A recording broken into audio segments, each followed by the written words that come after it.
Hello friends, welcome to Toppers World. നമ്മുടെ ഇന്നത്തെ class 4th സ്റ്റാൻഡേർഡിലെ half yearly question paper, previous year half yearly question paper answer ചെയ്യണതാണ്.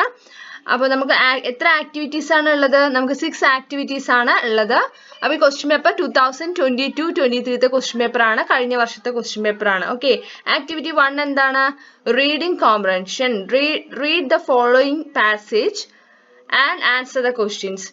There was a tall and strong teak tree in a forest. A small plant grew next to the tree. ഇപ്പോൾ ഈ activity എന്താണെന്ന് വെച്ചാൽ ഇവിടെ തന്നിരിക്കുന്നത് read ചെയ്ത ശേഷം താഴെ തന്ന ചോദ്യങ്ങൾ ആൻസർ ചെയ്യുന്നതാണ്. ഓക്കെ, അത് റിലേറ്റ് ചെയ്ത കുറച്ച് ചോദ്യങ്ങളുണ്ട്. അപ്പോൾ ഇവിടെ എന്താ പറയുന്നത്? There was a tall and strong teak tree in a forest. A small plant grew next to the tree. ഒരിടത്ത് ഒരു കാട്ടില് ഒരു വലിയൊരു മരം ഉണ്ടായിരുന്നു, ഒരു തേക്ക് മരം. ടീക്ക് ട്രീ പറഞ്ഞ തേക്ക് മരമാണ്. അപ്പൊ ഈ ടീക്ക് ട്രീ എന്താ പറയുന്നത്? Look, I am very strong, no one can defeat me. ഞാൻ വളരെ സ്ട്രോങ് ആണ്, എനിക്ക് നല്ല ശക്തിയുണ്ട്, എന്നെ ആർക്കും തോൽപ്പിക്കാൻ കഴിയില്ല, എന്നെ ആർക്കും ഡിഫീറ്റ് ചെയ്യാൻ കഴിയില്ല. അപ്പൊ ആ ട്രീയുടെ അടുത്തായിട്ട് ചെറിയൊരു പ്ലാന്റ് ഉണ്ട്.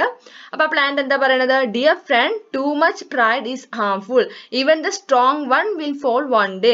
ഒരുപാട് സ്വയം നമ്മൾ അഭിമാനിക്കുന്നില്ല, ഒരുപാട് സ്വയം പൊക്കി പറയുന്നത് നല്ലതല്ല. എന്താണ്? വളരെ സ്ട്രോങ് ആയ ആളും ഒരു നാൾ എന്ത് ചെയ്യും? വീഴും എന്ന് നമ്മുടെ സ്മോൾ പ്ലാന്റ് പറയുകയാണ്. One day there was a storm in the forest. The small plant bowed low. The teak tree did not want to bow. The storm became stronger and the teak tree became weaker. At last the teak tree fell down. This was the end of the strong teak tree. When the storm stopped, the small plant stood straight. അപ്പൊ ഒരു ദിവസം എന്ത് സംഭവിച്ചു? കാട്ടില് വലിയൊരു കാറ്റില് കൊടുങ്കാറ്റ് വീശി. അപ്പൊ സ്മോൾ പ്ലാന്റ് എന്ത് ചെയ്തു? തല താഴ്ത്തി നിന്നു, അല്ലെ? താഴ്ത്തി നിന്നു. പക്ഷെ ടീക്ക് ട്രീക്ക് താഴ്ത്താൻ കഴിയുന്നുണ്ടായിരുന്നില്ല. അങ്ങനെ വളരെ ശക്തമായ കാറ്റില് നമ്മുടെ ടീക്ക് ട്രീ, അതായത് നമ്മുടെ തേക്ക് മരം എന്ത് ചെയ്തു? വീണുപോയി. പക്ഷെ നമ്മുടെ സ്മോൾ പ്ലാന്റ് അതേപടി നിൽക്കുകയാണ്, അല്ലെ? അപ്പൊ ഇതാണ് നമ്മുടെ കഥ. ഇവിടെ എന്താ ഒന്നാമത്തെ ചോദ്യം? I am very strong, who said this? ഞാൻ വളരെ ശക്തനാണെന്ന് പറഞ്ഞത് ആരാണ്? ടീക്ക് ട്രീ, അല്ലെ? Where did the small plant grow? എവിടെയാണ് സ്മോൾ പ്ലാന്റ് വളരുന്നത്? The small plant grow next to the tree in the forest. What did the small plant do at the time of the storm? അതായത് ആ കൊടുങ്കാറ്റ് വന്നപ്പോൾ small plant എന്താണ് ചെയ്തത്? The small plant bowed low, താഴ്ത്തി നിന്നു, അല്ലെ? തല താഴ്ത്തി നിൽക്കുകയാണ് ചെയ്യണത്. What happen to the teak tree in the end? Teak tree അവസാനം എന്ത് സംഭവിച്ചു? The teak tree fell down, താഴെ വീണു, അല്ലെ? മുറിഞ്ഞു വീഴുകയാണ് ചെയ്യുന്നത്. Write a suitable title to the story. ഈ കഥയ്ക്ക് ഒരു തലക്കെട്ട്. ടൈറ്റിൽ പറഞ്ഞാൽ എന്താണ്? ഹെഡിങ് കൊടുക്കുക. ഓക്കെ, അപ്പൊ ഇവിടെ ടൈറ്റിൽ ഇല്ല, അല്ലെ? നമ്മൾ ഹെഡിങ് എഴുതാനാണ് പറയുന്നത്. എന്താണ്? To much pride is harmful. അപ്പൊ ഇതേപോലെ എക്സാമിന് ഒരു സ്റ്റോറി എന്തെങ്കിലും റീഡ് ചെയ്യാൻ തന്നിട്ട് ഇതുപോലെ കുറച്ച് ക്വസ്റ്റ്യൻസ് അത് റിലേറ്റ് ചെയ്തിട്ടുണ്ടാവും. അപ്പൊ വളരെ എളുപ്പമല്ലേ ഇത്? റീഡ് ചെയ്ത ശേഷം ഇത് ആൻസർ ചെയ്യുക. ഓക്കെ, അടുത്ത ക്വസ്റ്റ്യൻ ആക്ടിവിറ്റി 2 ആണ്. തോട്ട്സ്. തോട്ട്സ് പറഞ്ഞാൽ എന്താണ്? ചിന്തിക്കുന്നത്, അല്ലെ? എന്തൊക്കെയാണ് ചിന്തകൾ? എന്തൊക്കെയാണ്? അപ്പൊ ആര് ചിന്തിക്കുന്നത് അവിടെ എഴുതാൻ പറയുന്നത്? Rio went to the fairground with his parents. അപ്പൊ നമുക്കറിയാലോ ദ ലോസ്റ്റ് ചൈൽഡ് എന്നുള്ള സ്റ്റോറി എല്ലാവരും വായിച്ചതല്ലേ? എല്ലാവർക്കും കഥ അറിയാലോ, അല്ലെ? അപ്പൊ നമുക്ക് കഥ അറിയാത്ത ആരെങ്കിലും ഉണ്ടെങ്കിൽ നമ്മൾ എന്ത് ചെയ്യുക? നമ്മുടെ റീഡിംഗ് വീഡിയോ ഒക്കെ ഉണ്ട്, നമ്മുടെ ദ ലോസ്റ്റ് ചൈൽഡിന്റെ റീഡിംഗ് വീഡിയോ, നമ്മുടെ ആക്ടിവിറ്റി വീഡിയോസ് ഒക്കെ ഉണ്ട്, അത് കാണുക. ഓക്കെ, അപ്പൊ ഇവിടെ നമ്മുടെ ചാപ്റ്ററിലെ കുട്ടിയുടെ പേരാണ് Rio. Okay, they saw the balloon man, the toy shop and the giant wheel. Rio was attracted by the giant wheel. He stood there, but his parents moved on.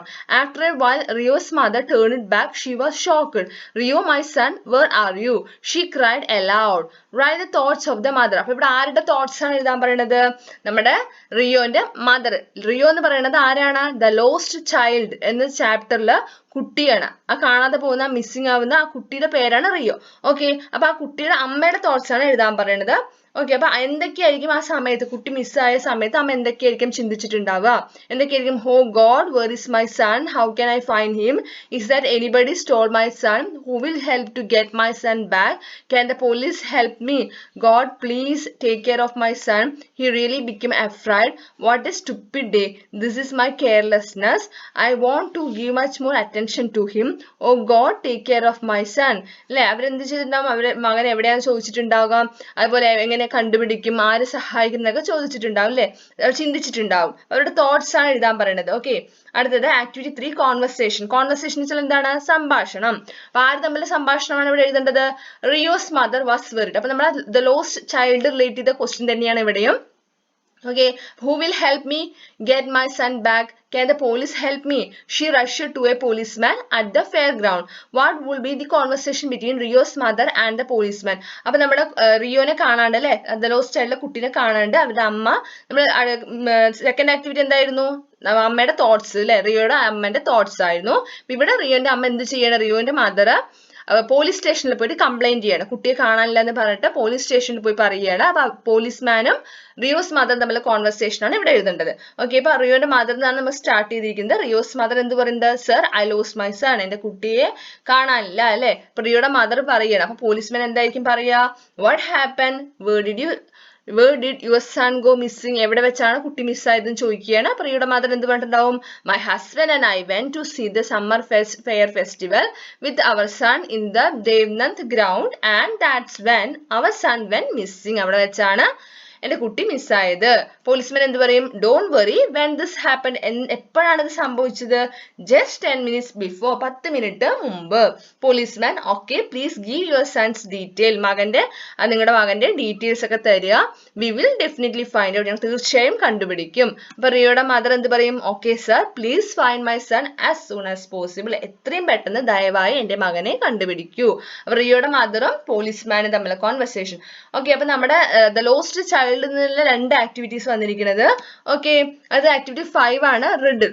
കടങ്കഥയുടെ answer എഴുതുന്നതാണ് കേട്ടോ. Activity 4, look at the riddles, 1 is done for you, write your answer in the boxes. അപ്പൊ ഇവിടെ നമുക്ക് ചെയ്ത് തന്നിട്ടുണ്ട്. I am sweet, I am in different colours, I am round in shape, ഒരു sweet ആണ്, അതുപോലെ റൗണ്ട് ഇൻ ഷേപ്പ് ആണ്, different colours ആണ്, ആൻസർ റെഡ് ആണ് അവിടെ എഴുതിയിട്ടുണ്ട്. അടുത്തെന്താ? I am a fruit, I am sweet, I am red in colour, ഒരു ഫ്രൂട്ട് ആണ്, നല്ല മധുരം ഉണ്ടാവും, റെഡ് കളർ ആണ്. നമുക്ക് അങ്ങനെയുള്ള ഏത് ഫ്രൂട്ട് വേണമെങ്കിലും എഴുതാം കേട്ടോ. അവിടെ നമ്മൾ ആപ്പിൾ ആണ് എഴുതിയിരിക്കുന്നത്.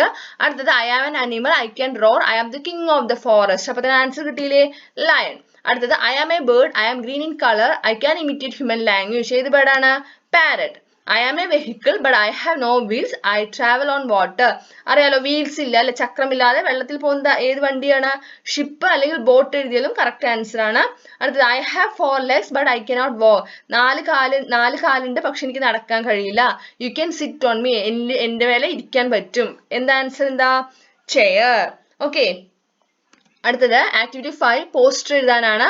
അപ്പൊ പോസ്റ്റർ എഴുതുമ്പോൾ എന്തൊക്കെയാണ് നമ്മൾ ശ്രദ്ധിക്കേണ്ടത്? നമ്മൾ എഴുതുന്ന പോസ്റ്ററിൽ എന്താണ്, ലൈൻസ് വളരെ കുറവ് എഴുതിയാൽ മതി. പാരഗ്രാഫ് എഴുതുന്ന പോലെ ഒന്നും എഴുതേണ്ട ആവശ്യമില്ല. പോസ്റ്ററിൽ 2-3 സെന്റൻസുകൾ, 2-3 വരികൾ മാത്രം മതി. അതുപോലെ ചിത്രമൊക്കെ വരച്ച് കളറൊക്കെ ചെയ്ത് നല്ല ഭംഗിയാക്കണം പോസ്റ്റർ എന്ന് പറയുമ്പോൾ. ഓക്കെ, ഇവിടെ എന്തിന്റെ പോസ്റ്ററാണ് എഴുതി? കണ്ടോ, ഇവിടെ ചിത്രം കണ്ടോ? അപ്പൊ എന്തിന്റെ പോസ്റ്ററാണ് ഇവിടെ നമ്മൾ ചെയ്യാൻ പറയുന്നത്? Prepare A poster on the importance of saving water. അപ്പൊ നമ്മുടെ വെള്ളം സേവ് ചെയ്യാനുള്ള ഒരു പോസ്റ്ററാണ് എഴുതേണ്ടത്. ഓക്കെ, അപ്പൊ നമ്മൾ ഇവിടെ ഒരു പോസ്റ്റർ നോക്കി ഇതുപോലെ നല്ല ചിത്രമൊക്കെ വരച്ചിട്ട് ഇതുപോലെ ലൈൻസ് എഴുതുക. Save water, save nature, save water, save life അല്ലെ. അങ്ങനെ നമ്മൾ എന്ത് ചെയ്യുക? നമ്മുടെ ലൈൻസ് എഴുതുക, ചിത്രമൊക്കെ വരച്ച് കളറൊക്കെ ചെയ്യണം പോസ്റ്ററിൽ. ഓക്കെ, അടുത്തത് നമ്മുടെ ലാസ്റ്റ് ആക്ടിവിറ്റി 6. അപ്പൊ നമ്മുടെ എന്നും എക്സാമിന് ഉണ്ടാവുന്ന ഒരു ക്വസ്റ്റ്യൻ ആണ് നമ്മുടെ ഡിസ്ക്രിപ്ഷൻ, പിക്ചർ ഡിസ്ക്രിപ്ഷൻ. എല്ലാ എക്സാംസിനും ഉണ്ടാവാറുണ്ട് അല്ലെ. അതായത് നമ്മുടെ ഹാഫ് ഇയർലിക്കും ക്വാർട്ടർലിക്കും നമ്മുടെ ആനുവൽ എക്സാമിനൊക്കെ നമ്മുടെ പിക്ചർ ഡിസ്ക്രിപ്ഷൻ ഉണ്ടാവും. ഒരു ചിത്രം തന്നിട്ട് ആ ചിത്രത്തിൽ കാണുന്ന സംഭവങ്ങൾ ലൈൻസ് ആയിട്ട് എഴുതുക. അതാണ് ഇവിടെ ചെയ്യേണ്ടത്. ഈ ചിത്രം കാണുന്നുണ്ടല്ലോ അല്ലെ, ഈ ചിത്രത്തിൽ കാണുന്ന കാര്യങ്ങളെല്ലാം നമ്മൾ ലൈൻ ആക്കിയിട്ട് ഡിസ്ക്രൈബ് ചെയ്ത് എഴുതാനാണ് പറയണത്. ഓക്കെ, എന്തൊക്കെ കാണുന്നുണ്ട്? ഒരു വലിയൊരു മരം കാണാൻ കഴിയുന്നുണ്ട് അല്ലെ, ആ മരത്തിന്റെ മേലെ ഒരു വീടുണ്ട്, ആ ഒരു എന്തുണ്ട്, ലാഡർ പറഞ്ഞ ഏണിയുണ്ട്, പിന്നെ ഇവിടെ സീസോയിൽ കുട്ടികൾ കളിക്കുന്നുണ്ട്, എയറോപ്ലെയിൻ പോകുന്നു, നോക്കൂ ഈ മരത്തിലൊരു മങ്കി ഇരിക്കുന്നുണ്ട്, ഒരാൾ ഫോട്ടോ എടുക്കണു, ഒരാൾ ഇവിടെ ചിത്രം വരയ്ക്കണു അല്ലെ. ഇവിടെ നോക്കി ഒരു പോണ്ടൊക്കെ ഉണ്ട് കേട്ടോ, പോണ്ട് ഉണ്ട്, ഇവിടെ ഒരാൾ മീൻ പിടിക്കുന്നുണ്ട്, അതുപോലെ ഇവിടെ ഒരു കുട്ടി ബോൾ കളിക്കുന്നുണ്ട്, ഇവിടെ കുറെ കുട്ടികൾ പ്ലേ ചെയ്യുന്നുണ്ട്, ബേർഡ്സ് പറക്കുന്നുണ്ട്. അപ്പൊ ഈ ചിത്രത്തിൽ കാണുന്ന കാര്യങ്ങളൊക്കെ നമ്മൾ ലൈൻ ആക്കിയിട്ട് എഴുതുക. നോക്കിയേ, there is a big tree in the picture, above the tree there is a small hut, a ladder is attached to the house from the ground, two children are playing in a seesaw, a photographer is taken photos using camera, a man is painting a portrait, lots of birds flying in the sky, a monkey is sitting on the tree, an aeroplane is flying in the sky. അങ്ങനെ ചിത്രത്തിൽ കാണുന്ന കാര്യങ്ങളെല്ലാം നമ്മൾ line ആക്കി എഴുതുന്നതാണ് description. Okay, ഈ ചിത്രത്തിൽ കാണുന്നത് വിവരിക്കുക. അപ്പൊ ഇത്രയുമാണ് നമ്മുടെ 6 ആക്ടിവിറ്റീസ്. എല്ലാവർക്കും ക്ലാസ് മനസ്സിലായില്ലേ? അപ്പൊ നമ്മുടെ ക്ലാസ് ഇഷ്ടമായോ? ക്ലാസ് ഇഷ്ടമായി കഴിഞ്ഞാൽ ലൈക്ക് ചെയ്യുക, നിങ്ങളുടെ കൂട്ടുകാർക്ക് ഈ ചോദ്യപേപ്പർ ഷെയർ ചെയ്യുക. അതേപോലെ നമ്മുടെ ചാനൽ സബ്സ്ക്രൈബ് ചെയ്യാത്തവരാണെങ്കിൽ സബ്സ്ക്രൈബ് ചെയ്യുക. എന്നാലേ നിങ്ങൾക്ക് കൂടുതൽ ഇതുപോലത്തെ നമ്മുടെ ക്വസ്റ്റ്യൻ പേപ്പർ വീഡിയോസ് എല്ലാം കാണാൻ കഴിയുള്ളൂ. Okay, thank you.